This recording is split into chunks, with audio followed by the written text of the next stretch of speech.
Happy Sunday, Tampa Bay. We're with you for another week to talk about the local real estate market here on the Duncan Duo Show. I'm Andrew Duncan. I'm joined by Mike Yates with Atlantic Bay Mortgage and Scott Eckley with DR Horton Homes. And I want to start off today talking about second homes and owning vacation properties, because there was a study out. I think this came out of the AP and Florida Realtors about Florida is home to 43% of the top metros for second home bargains. And first off, I want to identify what we classify as what a second home is, because a lot of people don't quite understand what a second home is. But a second home is a home that you're going to use for yourself. That doesn't mean you can't do an Airbnb or a VRBO and rent it out some, but you're going to get use out of it. The primary purpose for you buying it is for you to use it. So, for example, let's say you live up north and you want to do the snowbird thing. That's a second home. Let's say that you're in the cold half the year and you want to be in the warm the other half, or you vacation a lot in a certain area. So that's really what a second home is. A second home isn't a home that you buy and you rent out annually. It's a home really supposed to be for your use. And interestingly enough, a lot of people think a second home has to be thousands of miles away. But Mike, I learned recently, well, not just learned recently, have known for a while, but they've tweaked it a little bit.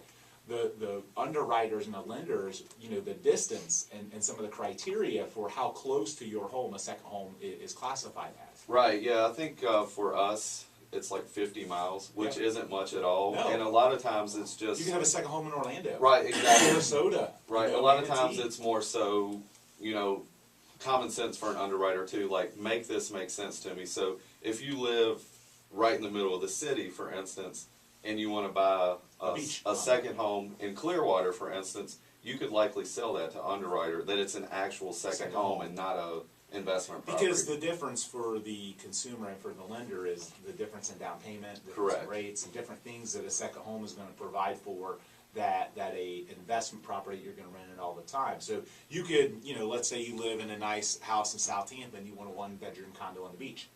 That's very likely going to classify as a second home opportunity, which would necessitate potentially a lower down payment and better terms, on the mortgage and through the process itself. Right, and we can do as little as 10% down on a second residence, whereas if it's classified as an investment property, the minimum for us is 15%. So you can save some down payment money. Yeah, we get that question a lot from people who don't realize it. And again, a lot of the people buying second homes have cash, so maybe they're going to buy cash. But the financing terms can be pretty desirable, and lenders will classify, if you've got two distinctly different types of properties, it is a second home if you want to go that path.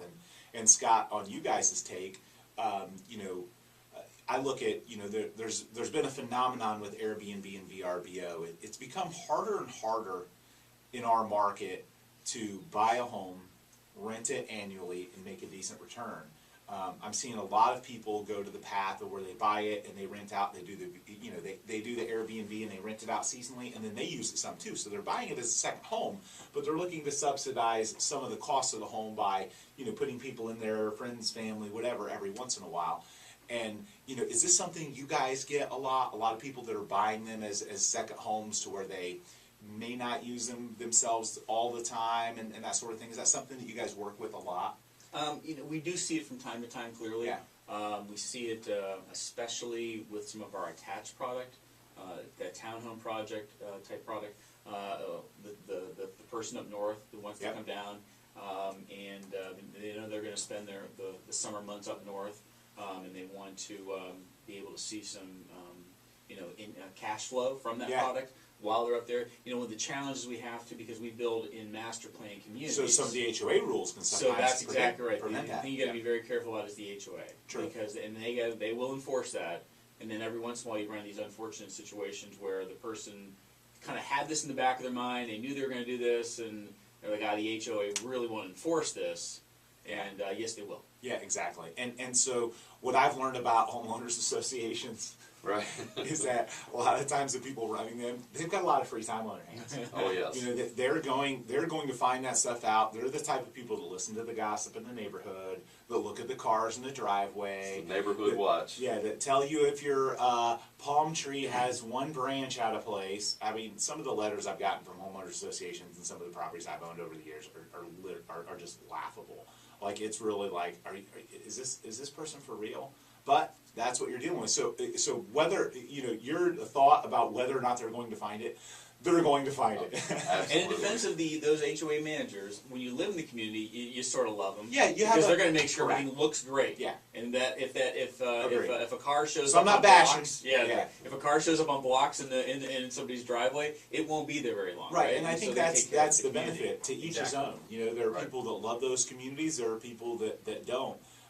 But you're right. You know, there's I certainly talked about one of the negative aspects of it in terms of me dealing with the letters, but it also prevented the neighborhood from being run down and the people on my street having, you know, junkyards in their yard and not mowing their lawn and all those types of things. So sometimes it seems like a nuisance. I kind of relate it to like flying, for example. Now, my wife and I have the TSA pre-check thing, so it's pretty easy to get through, and we don't have too much of a hassle with security. But a few years ago, when not a few years ago, probably a decade ago, when you know, the TSA really cracked down and started, you know, really pushing pre-screening and security before you got on the plane, it was a big nuisance to fly. People complained about it all the time. But then wouldn't you rather have that happen than have a terrorist attack happen on your airplane? Absolutely. You know, it's a nuisance, but it's you know, can sometimes be a personal nuisance, but the overall greater good is better served that way. And So. if you look into the details, sometimes it's even with the HOA, many of them will allow, you know, 2 renters per 12-month period of time. Yeah. So if it is a situation where you know that you're going to be gone for a 3 or 4 month block, you can still rent it out and Correct. work within Just the shorter HOA. break, Yeah, shorter shorter. term. So yeah, Yeah. you can make it work. Except and so Florida is home to 43% of the top metros. So there's a whole bunch of these on this list. I'm only going to talk about the ones that are local to us. Sun City Center came in at 24. Not a surprise. A lot of retirees in Sun City Center. Probably a lot of people listening to our show right now in Sun City Center. And it's a second home market. A lot of 55 plus communities. A lot of people that are snowbirding it from up north. Also on there, you know, our friends from a little further south in Venice and Inglewood and Northport is on there, which our Sarasota office covers. Then you've got Dunedin cracking in at number 30. Again, these are markets where you have a lot of snowbirds, and the nice part about them, the markets that they're talking about, is they're also very affordable markets. That's exactly right. You know, Homosassa, Bradenton also cracked the list. So those are markets that are, you know, again, affordable for second homes. They're a little bit out from the city core, so you can get a good deal and you can buy something and do well with it. And you know, so second homes can be a great financial opportunity, but more than anything, a second home is a lifestyle thing. People are buying them for the comfort and the enjoyment of them. One thing that I see a lot with second homes too is the person that's getting ready to retire but not quite ready yet. Yep. You know, but they want to go ahead and have their housing taken care of. So see it a lot where someone, you know, hey, I'm going to retire in 2 years and this is where I'm going to move to, and they go ahead and purchase the home as the second residence. Yeah, and that way they've got it handled. And sometimes you'll see it happen where they're doing that and their family's helping them. They want to make sure to take care of it before their health deteriorates. Right, you know? absolutely.